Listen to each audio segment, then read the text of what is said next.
The explosion of the internet has had a dramatic effect on the written and photographic press at the Olympic Games. Journalists are working on constant deadlines. Most need to file multiple reports several times a day for a variety of news platforms. You might have 5 accreditations. You're sitting in a tribune, you're in the mix zone, you can't be everywhere at once. You probably can't even cover all of the sports where your athletes are competing.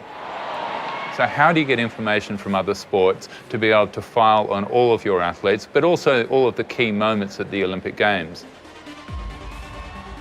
The demand for an accurate, fast and unbiased Olympic news service has never been stronger. However, in the past, the ONS was a complex and expensive responsibility of the Games Organising Committee. So it has now evolved into the Olympic Information Service, a turnkey solution provided by the International Olympic Committee as an initiative of Olympic Agenda 2020. The Olympic Information Service really has been set up to assist the media to report the Games better than they can by themselves. We are the ears of the eyes on the competition venues, and what we do is that we provide factual information. We don't chase stories, we don't do the work of the media. We just provide them with good quotes from the athletes, and we provide with technical information on how the competition works. They know that we are a credible source, and they create their own stories.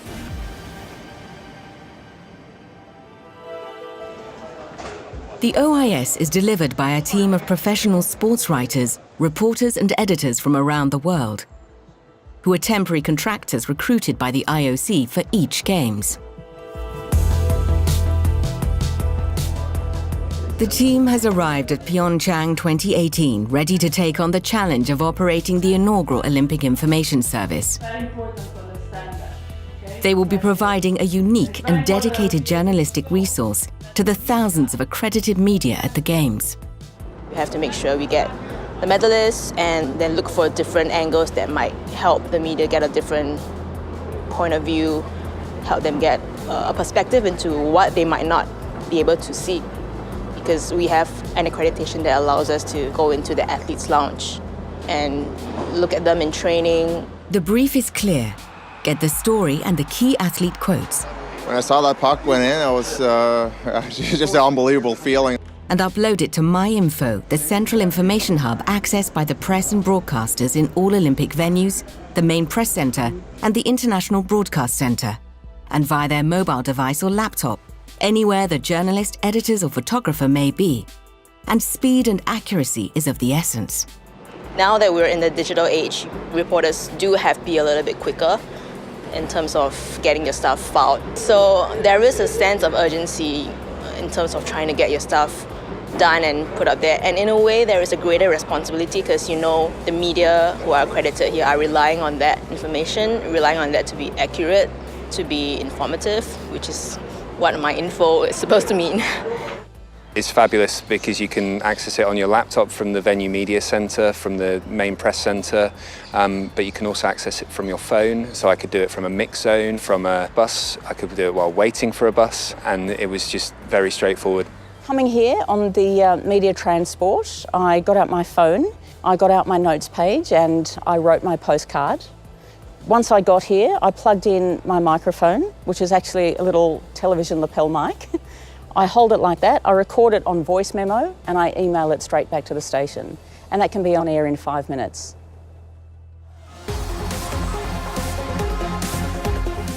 We're keeping an eye on the competition to see who might have done well or who hasn't done as well as they would have liked, and speaking to them about that and that experience. But once it comes down to the business end, gold, silver and bronze is our key objective. 3 times this event, 4 gold medals, and now I'm together with Simon Ammann, the only Swiss who won 4 times in the Winter Olympics, and it's not bad, yeah?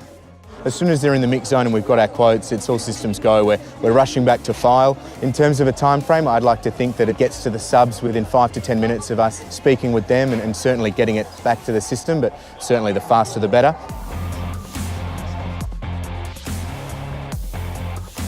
We look for small side stories that could be of interest for the press, and we file from the press conference highlights. We provide audio files as well from the pressers, so media could go there and look if they're interested in anything else. So I've spoken to other reporters here like, oh yes, what you do is actually a great job, because I couldn't be at the Dutch press conference for the speed skaters, but we like to do a story on it. But it's not just capturing sporting news at the venues. The OIS team are also providing news highlights and live video streams to the press from the Joint Organising Committee and IOC daily press briefings. It was actually a good symbol of hopefully what the Olympic Games and the Olympic spirit can do.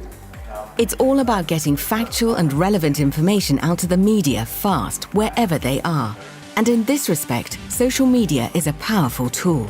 With the Olympic Information Service, we can get instant reaction from the athletes, the emotional response to their performance, good, bad or ugly or indifferent. We can then use the quick quotes that the Olympic Information Service has gathered and put those straight out on Twitter, and we can then develop the story later. We have reporters who are in the mix zone in the broadcasters area, so we are ahead of the rest of the press, to provide quotes from the mix zone to those media that are later on in the pecking order to get those interviews with those quotes. And Twitter is the fastest platform. Some reporters, they actually tweet those quotes from the broadcasters area of the mix zone so that the medias, the agencies, they can get those quotes even before the athletes get to that part of the media. So we are just using social media as a bridge to get to our clients in a faster way.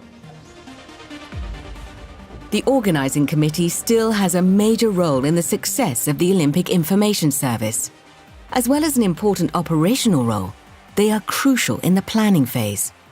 Our role is to prepare every aspect so that once IOC OIS arrives in games time, so that they can work smoothly. So we prepare every spaces in MPC with the headquarters office of the OIS, and also in every competition venues and non-competition venues, such as press tribunes. The first Olympic Information Service was judged an outstanding success by press, broadcast media, and games organisers.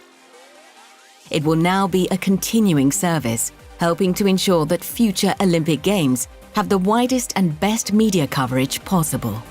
I used the Olympic Information Service like a wire service that I could follow day to day, hour by hour, minute by minute to see what was happening. It's integral, really. You can keep abreast of the action and the stories without actually being there.